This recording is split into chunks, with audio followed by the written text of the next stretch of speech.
from the coasts of Africa to the courts of Europe. One question has echoed through centuries. Why does the image of a black man or woman strike both fascination and fear? Seriously, Europe? Did someone say powerful and smart, and you just freaked out? Well, buckle up, because today we're diving into a story they definitely didn't put in your history books. We're talking about empires so rich, so advanced, that European travelers literally gawked at them like kids seeing ice cream for the first time, and then got really scared. I mean, imagine being so impressed by someone that admiration quickly turns into, maybe we need to take over. Yeah, that's the story. Now don't worry, this isn't some angry rant about the past. It's about uncovering the truth.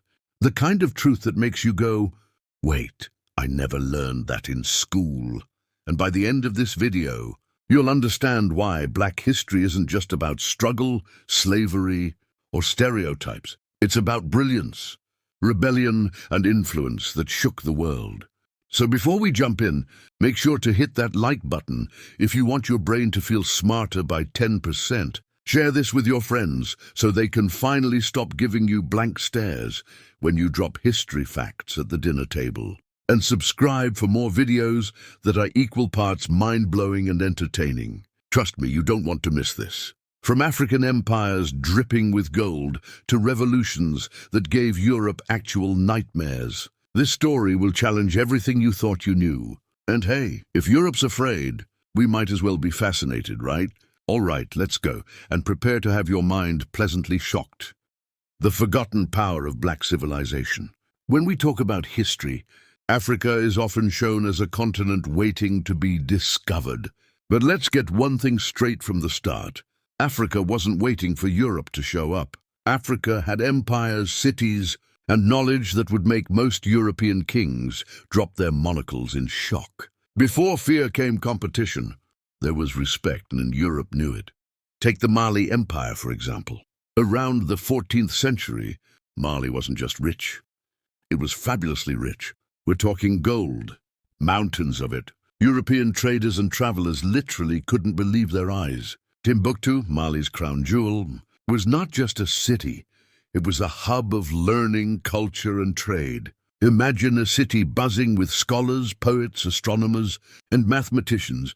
And yes, libraries stacked with manuscripts on everything from medicine to law. While Europe was struggling to figure out why they needed indoor plumbing, Mali was lighting up the intellectual map. Then there's the Songhai Empire, Mali's neighbor and eventual successor. Songhai had massive armies, thriving trade routes, and political systems that rivaled anything in Europe. Their rulers, like Sunni Ali and Askia Muhammad, weren't just kings. They were visionaries who knew that power wasn't just about armies. It was about infrastructure, education, and economic strategy. Europe may have had knights in shining armor, but Songhai had cities organized like clockwork and trade networks stretching across West Africa. And we can't forget Benin, the kingdom famous for its artistry and innovation. Europeans who visited the city of Benin were stunned by the bronze sculptures, palace architecture, and organized governance. One Portuguese traveler even described it as more impressive than Lisbon at the time. Yes, that's right. A European admitted that an African city looked better than their own capital. That must have stung a little. Of course, we also have Kemet, or ancient Egypt and Nubia, civilizations that had already shaped mathematics, astronomy, engineering, and art thousands of years before Europe even thought about building cathedrals. The pyramids, the Sphinx, monumental temples, all symbols of advanced civilization that challenged Europe's self-image as the center of culture. Africa wasn't just about gold and power, though. It was about trade networks that spanned continents. From salt and gold in the Sahara to ivory, spices, and textiles across the savanna and forests. African merchants were sophisticated, knowledgeable, and influential. European traders often came expecting to teach Africans about commerce and religion, only to realize they were the students in a classroom they didn't even know existed. European travelers and chroniclers were honest about this admiration, at least at first. Leo Africanus, a 16th century scholar, wrote about Timbuktu's wealth and the sophistication of its people with genuine awe. Duarte Pacheco Pereira, a Portuguese explorer, described the Benin Kingdom's urban planning and wealth in ways that implied Europeans had something to learn. Even trade records from Venice and Lisbon show that European merchants were drawn to Africa's riches, paying top prices for gold and luxury goods. But here's the thing.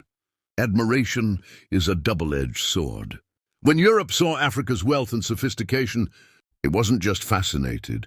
It was threatened. Respect slowly turned into suspicion, then into fear. Why? Because if a civilization could run itself efficiently, be wealthy, educated, and culturally rich without Europe's guidance, it challenged the idea that Europe had a divine right to dominate the world. This is the beginning of a pattern we'll see over and over. Power admired, then envied, then controlled. Think about it. Europe wasn't afraid of Mali, Songhai, or Benin because of skin color. They were afraid because these African civilizations were powerful, organized and influential, and power is intimidating. Imagine walking into a room where everyone already knows what they're doing, and you feel like the uninvited guest. That was Europe in West Africa, East Africa, and along the Nile. The lesson here is clear. Before fear came respect, and before domination came competition. African civilizations were sophisticated, rich, and ahead of their time in so many ways. They created empires that Europe could only admire, until envy crept in. That envy would eventually be twisted into narratives that justified conquest, slavery, and the erasure of African achievements. But for now, let's remember that there was a time when the world looked at Africa and saw brilliance, and Europe could only gape. So as we explore the forgotten power of black civilization, keep this in mind. Africa wasn't passive. It was thriving, leading, and shaping the world long before the first European explorer set foot on its soil. And the echoes of that power, wealth and sophistication would linger, whether Europe wanted to admit it or not.